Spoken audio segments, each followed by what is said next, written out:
La mozione di sfiducia al comune di Porto Empedocle verso il sindaco andrà in consiglio comunale.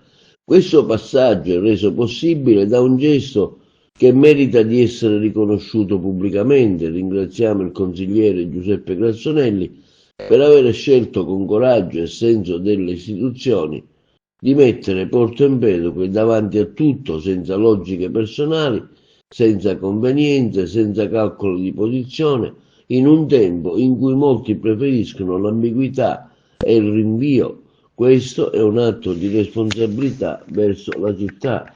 Questa è la nota stampa che è arrivata dai consiglieri comunali di opposizione, Ersini, Di Francesco, Traina, Nuara e San Filippo.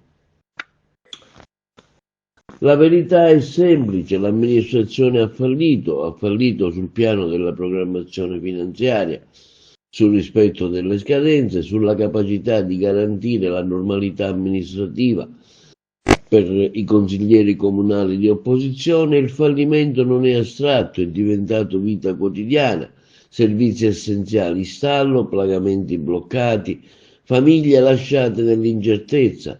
Tra le situazioni più gravi denunciate, quella dell'allarme sul servizio ASACOM che riguarda studenti con disabilità e famiglie che non possono essere ostaggio dell'incompetenza e dell'inerzia.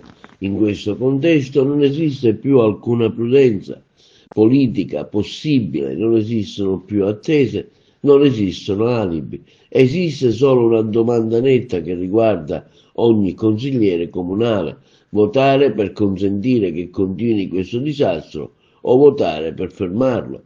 La mozione di sfiducia non è un atto simbolico, è l'unico strumento democratico per interrompere una gestione che sta portando il comune pedofilo verso il collasso amministrativo e la città verso un degrado ormai intollerabile e istituzionale. Per questo sin d'ora rivolgiamo un appello chiaro a tutto il Consiglio comunale, in particolare ai consiglieri che fino ad oggi hanno sostenuto l'amministrazione attiva: Taormina, Sacco, Scimè, Bruno Gallo, Di Gloria, Caruana, Zambito, Agro, Castelli, Marcolò.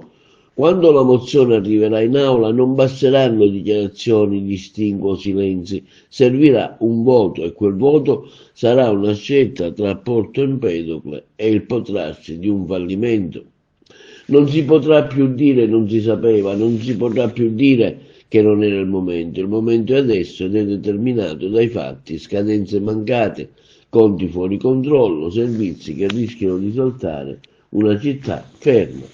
Per i consiglieri comunali di opposizione Ersini, Di Francesco, Traina, Nuare e San Filippo, oggi si apre una nuova fase e la città guarda chi ha il coraggio di scegliere Porto Empedocle e chi invece sceglierà di proteggere ancora il primo cittadino e una giunta che hanno dimostrato nei fatti di non essere all'altezza.